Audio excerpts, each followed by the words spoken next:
We are live here on Ringside Wrestling, and we are back with none other than the main man himself, Big Papa T. One question I wanted to ask you, and this is quite an important one.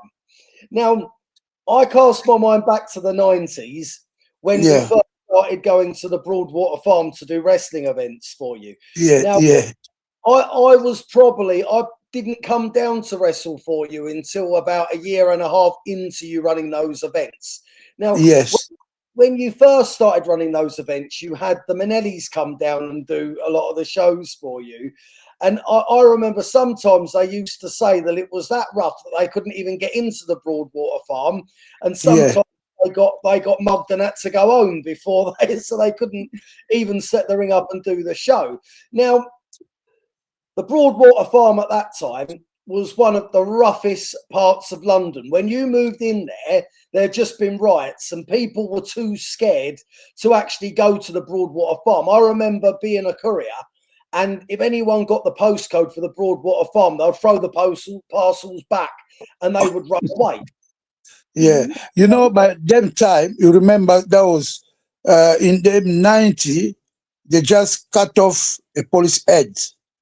They cut the police head off at the Broadwater. So it's a nervous laugh. It's a nervous laugh. So it was really a bad place. So no one didn't want to enter, especially they didn't like white people. So if you're white people, you are around there, you can be attacked. So I was like in my mind, okay, why not set up the fight just to bring back white and black together? That's what the aim of the fight was, to bring black and white together. You know, when you came in, so they was looking at you like this. How they didn't enter the place? How they here? They know this big papati let them in. They say, so okay, let us go watch the fight. So they was there watching the fight. You guys, you done very good.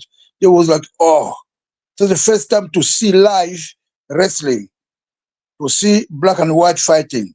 So that was good. That was a good experience. We were all absolutely petrified, but like I wouldn't say it's a weird thing, but you don't get credit for one thing, and the police should really give you a medal for this.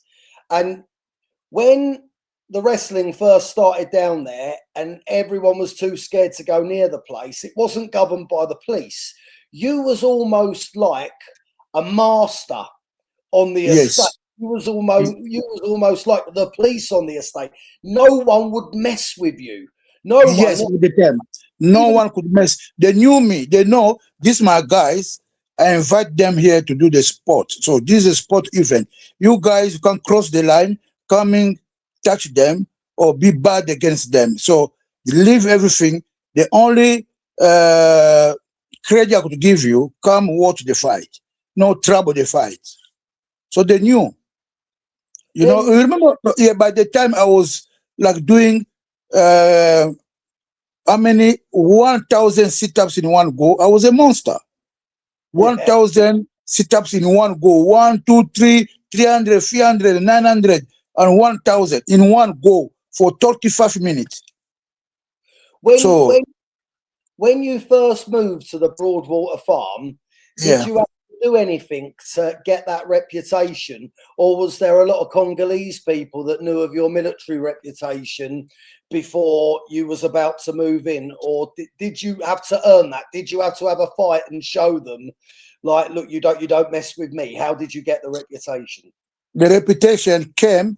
I had my club there. I used to do, you know, at the place, at the that Broadwalter Farm Lecture Center. I used to come there doing my training. That was every Wednesday. I was there. Just they was coming. They was seeing the training. That training was very rough. They was seeing me doing 500 sit-ups, 100 times 5, and 1,000 sit-ups in one go. And then you remember by the time I was like a monster. They knew, so you can mess with me. One of the guy, he tried to mess with us. I just hold him, put him down. I tell him, never mess. I don't want to do bad to you. So we black. So just stay. Don't cross your line. If you cross your line, you finish. They know me. They really knew me by the time. I was very serious. They knew I was a army commando. They used to call me commando. You remember they used to call me commando, yeah. Well, we would have probably have ended up getting killed if it wasn't when we went to like, without a doubt, we would have been murdered. And like lots of people wouldn't go. And that's how me and you become friends, because lots of people wouldn't come to the Broadwater Farm, and you promised me everything could be okay. You come, you'll be all right. You'll be protected. No one's going to lay a finger on you. And I think you had a little bit of respect for me because I didn't run away. That's why I really like you, because you was a man of your word. When you say you're coming, you're coming. Other people, there was at the last minute, they say, no, we're not going to come.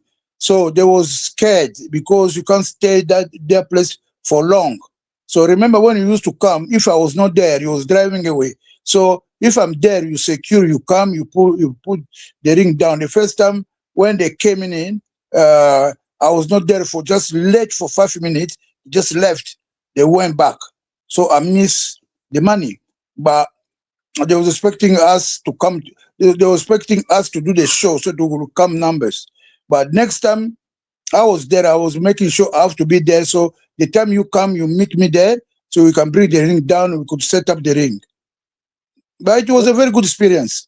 Yeah, but the strangest thing about the Broadwater Farm was it went from being the roughest place that no one would go anywhere near, and within a period of about 3 years, it was more dangerous in the local village in Essex that I live in than what it was on the Broadwater Farm.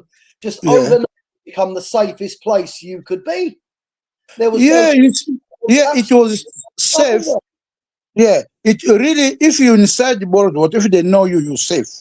But when you know you are not from there, you are not welcome there. So it's very bad, because they are the shooting. They could shoot you.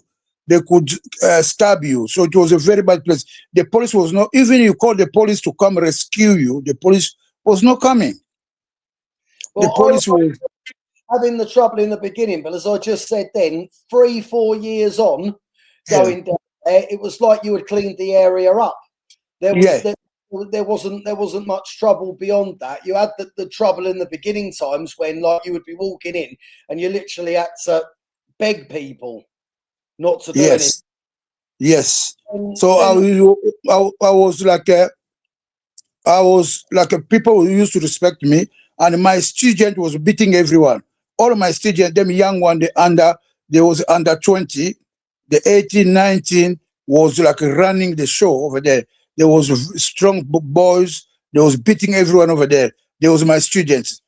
They knew this Master Chikiva student. They was really respecting my student. They used to rule the place.